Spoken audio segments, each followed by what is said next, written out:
right, man. That's right. All right. So what happened was I played this Rest in Peace. Rest in peace. And I didn't have the people exile the graveyards. Now it's on his turn, and he's like played a land, activated a grist, and when he went to mill for the grist, that's when I realized that I forgot to have everybody mill or everybody exile their graveyards. Okay. So I think the best way to fix this would be we're going to exile all the graveyards. We're going to backtrack Grist's ability activation, because that might have changed your opinion if you wanted to mill or not because of the card's ability, right? And then maybe give a failure to maintain board warning to you. Well, that's just a trigger. He doesn't have to do his triggers. It's not a trigger, yeah, but it's required by the card. Doesn't it say exile all graveyards? Whenever I guess I have to pull up the actual I was gonna card. say you can look at the Yeah, card. the That's actual allowed. card. Yeah, legally you're allowed to look at what the English version of that card says. Yeah. But I thought it was like when it like exiles all graveyards, right? Yeah, I actually thought it was optional to exile, so maybe it would be okay if I just didn't. I don't think. Let me pull up the card, but I do not think it's an option.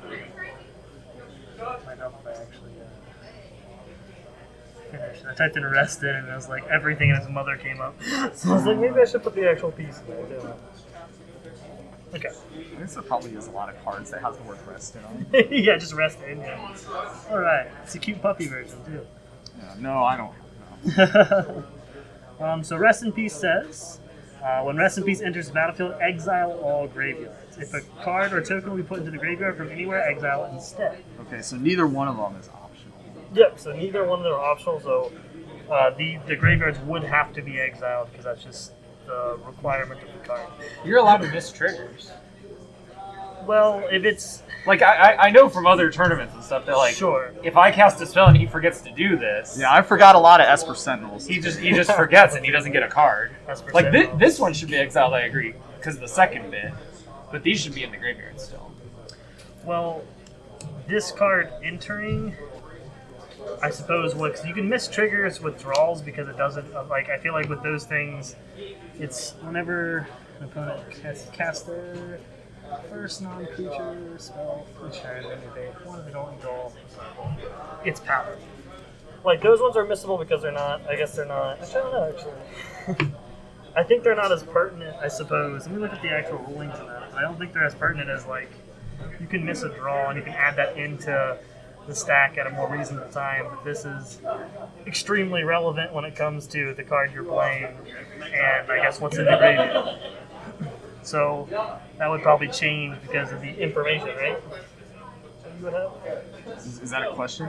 Yeah, I'm asking you guys also outside of ruling because I'm making sure. What do you think, Jeff? Oh, you can absolutely miss triggers. Yeah. So you can even miss it when it comes Any to- trigger, literally every trigger in the game is missable. The only difference is whether if it's detrimental, you give a warning, and if it's not, the miss trigger section of the IPG will tell you whether or not we can put it on the stack if it's within a certain time frame, or there's a couple specific subclasses of trigger that aren't considered to be missed. Perfect. Let me look up the miss triggers. Right. All right, so there's a lot of text there. Maybe we'll try and condense that down to what's just relevant for this Right, that's what I was situation going to here. look for. So, okay. If you read through all that, what you will find is triggered abilities such as Rest in Peace. that's changing the rules of the game, right? No, Because well, it's a replacement. no. The triggered ability changes the zones of the game. I see. So that first part is talking about what criteria must be satisfied in order for the trigger to be considered missed. Now, I think we can all pretty safely say that I missed that trigger because I played it on my turn and we didn't exile anything, and now it's his turn. Right. So we've established that the trigger is missed. Now, what do we do about it? Well, if you read through that, the correct thing to do would be something like this triggered ability was supposed to happen on my turn, but then it's his turn, but it's the same phase that it would have happened.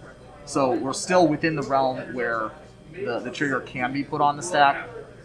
So because we caught it during the time window when it still can be put on the stack, then my opponent would get the choice of whether to put it on the stack or not. Whenever you have a missed trigger, Okay.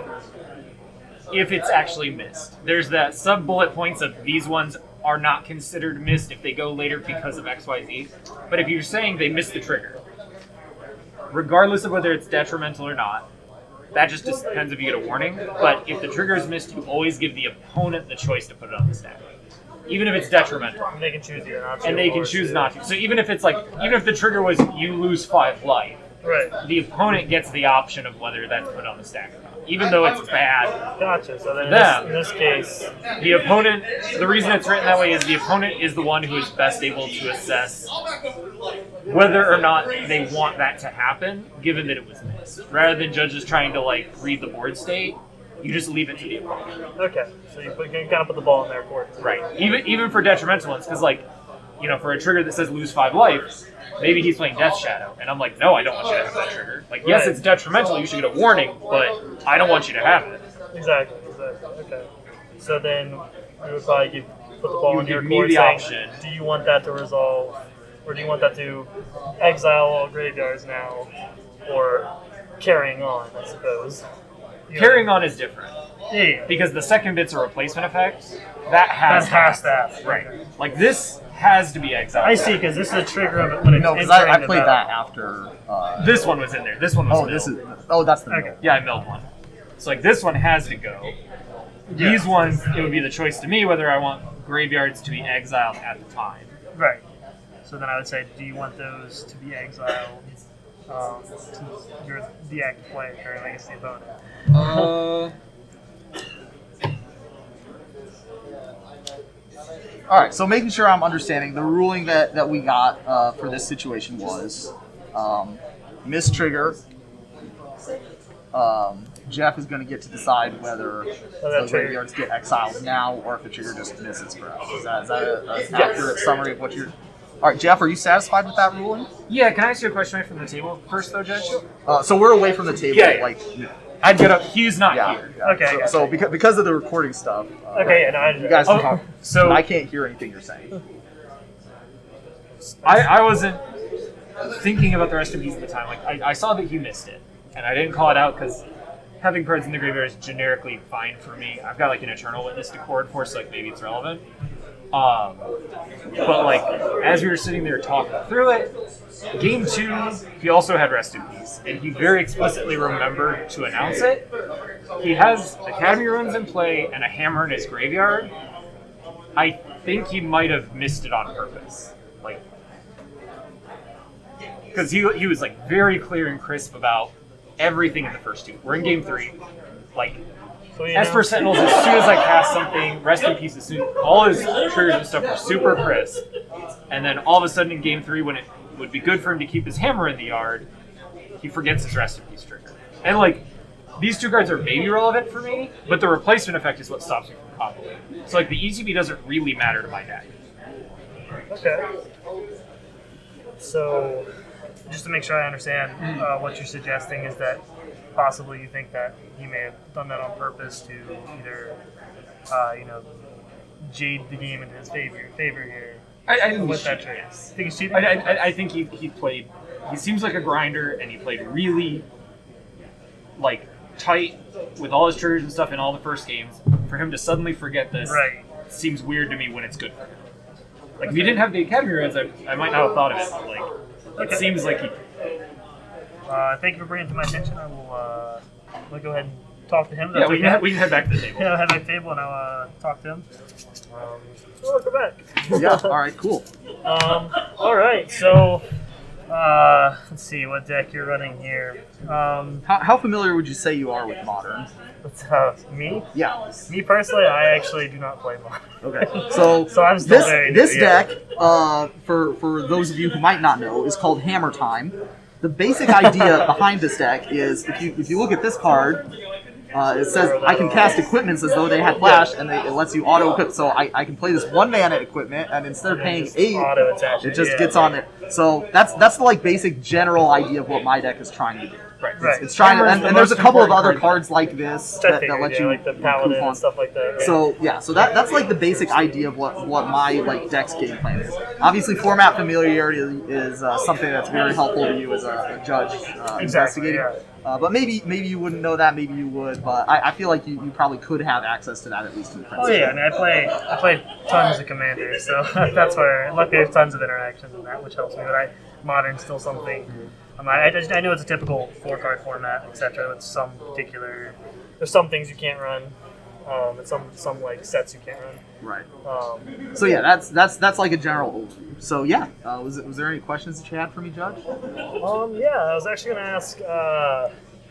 Let's see. So you played this earlier, right? Or you played probably Rest in Peace in the game 1 and 2. Well, not in game 1. It's a sideboard card. What's a sideboard card? Okay. Yeah. Okay, so you played it game 2 then, right? That is true. I played it in game 2. He like had a Force of Vigor like right afterwards. Very sad. I know Force of Vigor in game 2. No, that's what you did. Oh, I had a Besage You. Oh, that's what it was. Yeah. I did have a way to blow it up. I had a Yeah, Besage You. you blew it up like right Yeah, after. Okay. Would I be? This is me asking as a being judge. Would I be allowed to look at hands and stuff like that? Or? Sure. Yeah. You can, as judge, you can look at whatever you want. Yeah, you can look at people's libraries. Right. You Yeah. don't change the order, obviously, Of course, but like of course. you can look at whatever you want. As you're asking questions, investigating, and all that. You can ask the player anything you want. In general, if you're going to ask them something that you think might give away information, I would ask them away from the table. Of course. Yeah. Would you mind if I looked at your hand? So it's Stoneforge Mystic plus Pure Steel Paladin is my hand. Obviously, Jeff didn't get to see that. But Of course. For the cameras. I got you. So you have Stoneforge Mystic plus Pure Steel. Yeah, that's my hand. So it definitely would. I'm just looking from here. It would benefit you to have these cards. Absolutely not exiled, because the Pure Steel means you can probably go, but you don't have any reanimation for it. Unless what is Stoneforge do again? The Cataracts. It's the Cavaliers. Okay, so you can bring these back. So it would be actually advantageous for you to have them in graveyard instead of exile. And you have the Pure Steel and the Sigurda's Aid, I guess, to equip it. Well, you can't bring the Cigar's Aid back because it's Right. not an artifact. It's only equal Yeah. artifacts, unfortunately. But the Pure Steel could definitely come out, and Yeah, that's true. I already got 2 more artifacts lined up, ready to go. alright. Let me look at this manual one more time. See what happens to suspected cheating.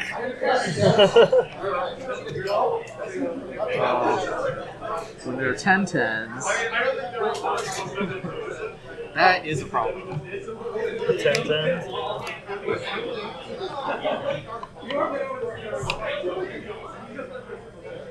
Oh, that's 4.8. I guess that's a reason not to exile that. Is this his ult can deal you 1 damage? yeah. Well, I mean, you have the EWIC too, or at least some versions do. I actually think yours doesn't. This one doesn't. I copied when it. I saw it too. But yeah, some of the versions do. Unsporting conduct.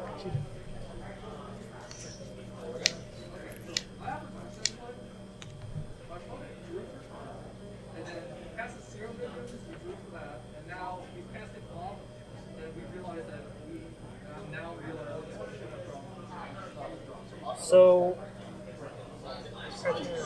I have to figure out if the player knows that they are cheating.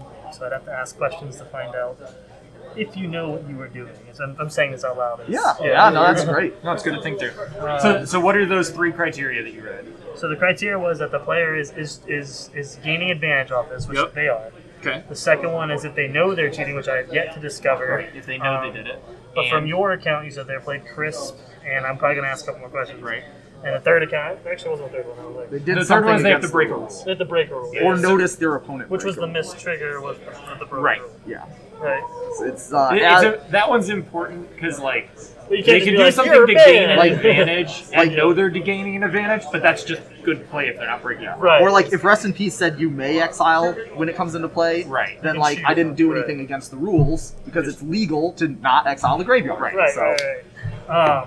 It's just good to check that first one because there can be scenarios where you think the player is shady, Yeah. but they did something legal. Like, if they haven't broken a rule, there's no point to investigate for cheating because they didn't break a rule. So what did the if you could remember, what did the board state look like last game when you played Rest in Peace? There was a bunch of creatures out. He had like the whole board was gummed up. I had like a couple of dork creatures, but I didn't have the any coupons, so I wasn't able to win like right away. Okay, what exactly happened? So you played your Rest in Peace, and then Yeah, I played the Rest in Peace, got rid of his graveyard. I thought that was going to be really good because he had like 2 Strangle Roots or something out, and but he had the Bosai before it right away, so I didn't end up getting any value at all out of that card. no value on that. Whenever you exile the graveyard, you didn't get really much value out of it, right? Except you just stopped the Strangleholds. But you knew that when you cast that, it exiled all graveyards on the battlefield, right?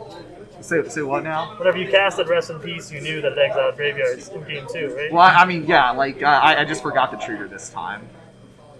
You just forgot? Yeah. Right. I guess how would I? It's kind of good. I don't know how I would like dig, because I feel like Great question. That's what I was saying. I don't know how to like dig deeper than. So, in a larger event, in a single round match, it's often going to be really hard to dig into the player more. Right. One of the things I like to ask is, one, you want to know what their record is, right? There's a difference if we're sitting at 0-2 playing. That's very different from if we're both like 6-1 playing for. I probably should have asked that when I first came over here. Like, Well, I mean, you would know that. You would know based on like kind of what table we're at. But if we've played several rounds and the player's done well, generally the better a player does, the less I tend to like excuse sloppiness. Everyone makes mistakes, but like that's conveniently timed mistakes. yeah. The other thing you can do is, and if you go down this route, what I would generally say is let the players keep playing if you think it's going to take too long, but you can also go ask people from previous rounds. You can go to the scorekeeper and you can say, you might ask Dave, you might say, hey, what else have you played against today? And if one of those decks are something that you would have brought Rest in Peace in against, or just general, being tight with his triggers, you can go to the scorekeeper and say, hey, who are the previous opponents for this player? And they can say, it's this person, this person, this person, and you can go ask them and say, hey, your round 2 opponent, the Hammer guy, did they play Rest in Peace against you? Oh, yeah. And see, right, what that looks like. Has the player been tight all day, and then all of a sudden... Suddenly, now You can also see if I've got any other penalties today. That's what I was going to ask. You can ask about warnings and stuff. Okay. So yeah. So then I would just probably go to scorekeep. I guess if you had any infractions today already, I guess I'd probably ask that question as well. Yeah, I had a couple of judge calls earlier on. I don't remember specifically what they were about, but like there was one where I had I had the Rest in Peace out, and then someone played like a Fracturing Gust, and we weren't sure what zone the Rest in Peace would get put into. There was like another one that I had where I was like trying to draw the card from S% and I like hit 2 up by mistake. Yeah, I don't remember everything that happened, but there was a few that happened earlier. Okay. And if they tell you that, you should still check it. Yeah, absolutely. I just want to. Oh, quick. Yeah. So those are still pretty similar on. I guess this is me thinking. They're pretty similar with like, hey, like you could say it's kind of good. You say because you could argue that both ways. Where you could have, missed the double draw, but that also is pretty indicative. You're doing. They both benefit you with the S% drawing too. You get a little extra information. And in this case here, forgetting the trigger gives you a little bit extra wiggle room. Yeah. So. And that technically, you said you had 2 other gameplay infractions. So if I said, even if you got this warning now, wouldn't that also just game loss you anyway? So remember, what was the infraction that we established this was? This was just a missed trigger. Okay. So I would have to have 2 other instances of missed trigger. Also, is it a generally detrimental to me trigger to exile all graveyards? But in this scenario, it is kind of important. Okay, that's not generally. Oh, okay, that's not this generally. specific I see. scenario. Yeah, we don't evaluate board state for triggers. just in general. Right, it's just generally, is this in the category of things we would consider detrimental or not detrimental? Keeping also in mind that for things that are symmetrical, you can consider which player it's applied to. That's what I was thinking, because like this is still pretty. I mean, a rest in peace does stop. I guess you only have much in here. Okay, so another important fact about Modern is that this deck gets like hard countered by Rest in Peace. Yeah. This, like, I have an infinite he doesn't have Yawgmoth. Right. There is an infinite combo with Undying Creatures and Yawgmoth. Okay, yeah, I see that. So, like, with Rest in Peace in place, Also, there's like tons of value stuff that you can do with Undying. Yeah, Creatures. there's dice triggers. Like, this card is very good against them. So the Undying. So it's a pretty good sideboard against it. Like, Yeah, this is like a 10 out of 10 sideboard card against this deck. Yeah, so I guess I would call it. I think we would just go back to, just the gameplay. I wouldn't think. I think in this scenario, that's tough, honestly. If you think he's been cheating, I think I would take into consideration. I'd ask the timekeeper, find out as much background information as I could. But it does seem kind of, to me, it does seem a little interesting that you've been playing crisp all day, like you said, and playing real well. And even the game before, you didn't just miss the trigger either. All right, now here's an interesting fact. Jeff said I was playing crisp all day. Guess I could ask you. Yeah, especially if you think someone might be cheating, you have to like at least talk to them. And maybe confirm some of the facts. So maybe you would want to do that. Maybe you want to like ask me a couple of questions that might be designed to like talk about like how familiar I am with the deck, how likely it is that I would know what Rest in Peace does, like how long you've been playing the deck, etc. Yeah. How do you feel about this matchup? That's one that can kind of give something away potentially. Is you're like, have you played against Yawgmoth a lot? Yeah. Do you think you have a generally good matchup in it? And he might be like, I think I have to have a quick draw with Hammer and kill them, and Rest in Peace is really good. And like, so let's try asking a couple of questions like that. You take him away from the table. Always. That's what I was doing. Because we're going to be talking about some strategy stuff maybe. So Jeff doesn't necessarily. So I'm not know here. about that. I'm back at the table, shuffling my cards. I'd probably lead off with, how long have you been playing this artifact deck? Oh, I love this deck. I've been playing it since it came out. It's my favorite deck in Modern right now. Absolutely. It has been for a while. Okay. And how do you feel about, I guess, your opponent's matchup? Like the Yawgmoth Undying shenanigans? Yeah, Yawgmoth that deck is kind of tricky to play against. I feel like it's basically like whoever gets more sideboard cards has a huge edge in it. So like Rest in Peace like counters him super duper hard. But if he like has Force of Diggers, then like there's basically nothing I can do about that. So. Okay. And how often do you, say you weren't playing this deck? What if you're playing a different deck? And would you just run Rest in Peace just because it's a good card? I mean, it does stop a lot of graveyard interaction, period. This is the only deck I ever really play. Oh, you don't play any other deck? No, so you've only played this deck? Yeah, basically. Well, okay, so you're pretty comfortable with it. Yeah, I've been playing it for a while. Like, I try and like get really good with one specific deck instead of trying to like change every week and try and keep on top of the metagame. All right, a nice one trick. Okay. Yeah. So yeah, all right. Well, appreciate you telling me all that. I guess we'll reconverge. Okay. Back to the table. I would think with that, at least with that information known, I think that since you're so like into this deck, and like I don't see why you would miss this trigger if you've only played this deck the entire time you've had it. Yeah. So I think you might have been kind of playing an angle with the Rest in Peace to not have your graveyard exiled, so you could get this back and possibly use it with Academy Room. So I think it might be more than just a miss trigger. Are you calling me a cheater? I think the way this play is, I think it is a little suspicious here. So I think that I would call this a play of cheating. All right. So our final answer is that I cheated. I think that'll be the final answer. I think it's okay. So. You might want to like have a seat. Like now that we're gonna like talk about like the D&D thing. Yeah, this is gonna take like a few minutes. Sweating. Yeah. Okay. Yeah. I mean,